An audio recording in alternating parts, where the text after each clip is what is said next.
masa pandemi COVID-19, penerapan WFH sangat ditekankan guna mencegah penularan. Termasuk petugas PLN, pengubah daya juga terhambat pekerjaannya akibat WFH. Meningkatnya kegiatan di rumah sebanding dengan meningkatnya tagihan listrik. Lonjakan tarif listrik terjadi di berbagai daerah di Indonesia. Monitoring listrik berbasis IoT dibutuhkan guna memantau penggunaan daya listrik. Perkenalkan, saya Aliza Cahyo Putranto. Inilah sistem pemutusan dan pengukuran penggunaan daya listrik secara real time berbasis Internet of Things. Baik, selanjutnya akan saya jelaskan bagaimana cara kerja dari alat yang saya rancang. Sebelumnya saya tunjukkan komponen-komponen yang terpasang. Ini adalah terminal blok yang dihubungkan dengan MCB. Terminal blok ini juga terhubung dengan power system.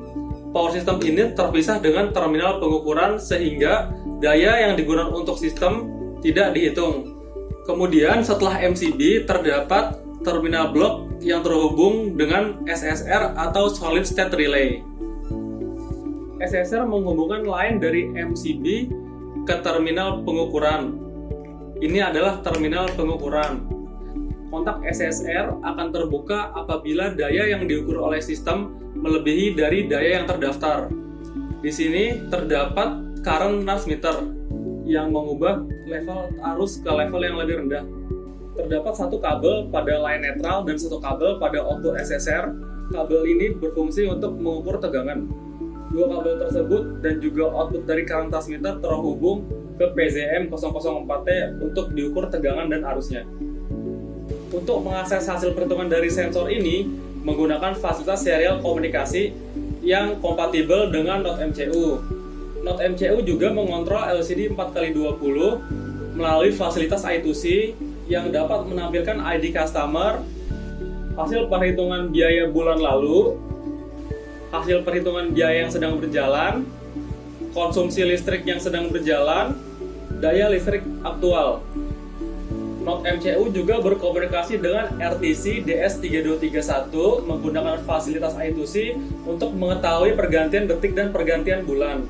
Pergantian detik digunakan untuk mendapatkan perhitungan KWH, sementara pergantian bulan digunakan untuk update daya yang terdaftar di pelanggan dan juga biaya listrik bulan lalu. Di sini terdapat tombol yang berfungsi untuk memerintahkan Node MCU menghubungkan kembali daya listrik apabila daya listrik diputuskan oleh SSR. SSR akan diperintahkan oleh Node MCU apabila daya yang terukur melebihi dari daya yang dipesan oleh pelanggan.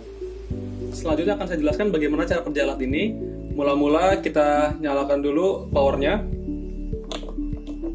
Saya menggunakan power charger di sini 5 volt. Kemudian setelah nyala dia akan mencoba untuk koneksi ke WiFi dan sudah terkoneksi. Selanjutnya dia akan mengambil beberapa data dari server seperti daya yang dipakai. Ini adalah daya yang dipakai yang tadi didapatkan dari server. Kemudian ini sudah terkoneksi.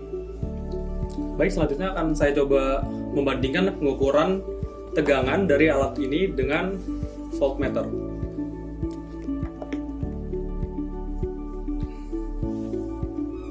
Ya, dapat dilihat selisih pembacaan tegangannya. Selanjutnya akan saya coba perbandingan pengukuran arus dari alat ini dan juga klem meter.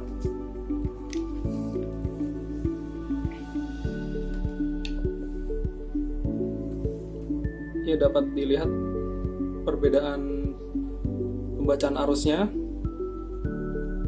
Selanjutnya adalah perbandingan pengukuran daya yang diukur oleh alat dan KWH meter PLN. Mulanya alat menunjukkan 0,01 dan di KWH meter PLN menunjukkan 39,82. Kemudian setelah 45 menit, alat menunjukkan 0,51 dan di KWH meter PLN menunjukkan 39,18. Artinya perubahan 0,5 yang terdeteksi di alat terdeteksi 0,64 di KWH meter PLN. Ada perbedaan sekitar 21%. Baik, selanjutnya akan saya tunjukkan tampilan yang ada di laman web. Pertama-tama kita masuk ke websitenya dulu, ali-pancasilapower.online/login from. Oke, Sudah masuk ke laman login, masukkan ID pelanggan. Teman-teman bisa lihat ID pelanggan 1 di sini, yang 2 di sini. Kita masuk ke ID pelanggan 2, masukkan passwordnya. Oke, ini bisa dilihat juga di tampilan di LCD dengan tampilan di laman webnya. Selanjutnya kita menuju ke pembacaan yang ada di ID pelanggan 01. Kita logout, kemudian ID pelanggan 01, masukin passwordnya. Ya, yang di 01 juga sudah masuk. Bisa kita lihat bersama pembacaan di web dan juga di pembacaan lokal atau LCD. Baik, selanjutnya akan saya tunjukkan bagaimana cara mengubah daya yang dipesan oleh pelanggan. Mula-mula kita masuk ke login form kembali. Oke, kita masukkan username operator 1, kemudian passwordnya. Ya, sudah masuk ke beranda operator. Kita akan mengubah ID yang 01 dulu. Kita masukkan ID 01. ID-nya 44619 217 015 01. Oke, submit. Sekarang daya yang terdaftar saat ini 1300 watt seperti di LCD. Kita akan rubah dayanya ke 450 watt. Pergantian daya ini akan berubah di menit berikutnya. Karena saya simulasi, kalau misalnya bukan simulasi akan berubah di bulan berikutnya. Kemudian kita rubah yang ID 02 di sini. Masukkan lagi ID customer-nya. Kita rubah ke 2200. Oke, nanti juga ini akan berubah ketika di menit berikutnya. Iya, di sini sudah terganti 450 watt karena kita menggunakan AC tadi 600 watt terakhir. Jadi dayanya terputus. Cara menghubungkan dayanya kembali itu ditekan tombol yang warna hijau.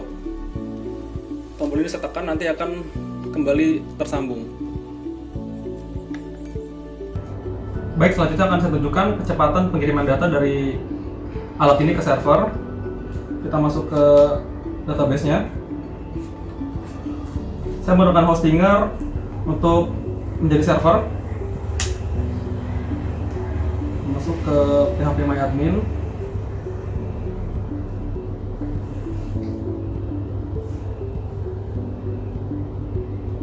Oke, masuk ke tabelnya. Ini tabel yang mengirimkan data.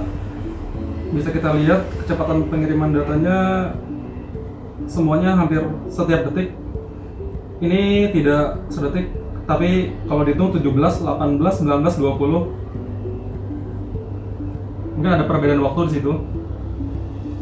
Jadi mayoritas setiap detik bisa mengirimkan data. Baik, selanjutnya akan saya tunjukkan tampilan yang ada di handphone. Pertama kita masuk dulu websitenya, login. Kita login ke ID 01, kemudian passwordnya. Oke, ini sudah masuk ke tampilan pelanggan. Bisa teman-teman bandingkan dari smartphone dan juga dari layar dan juga dari HP.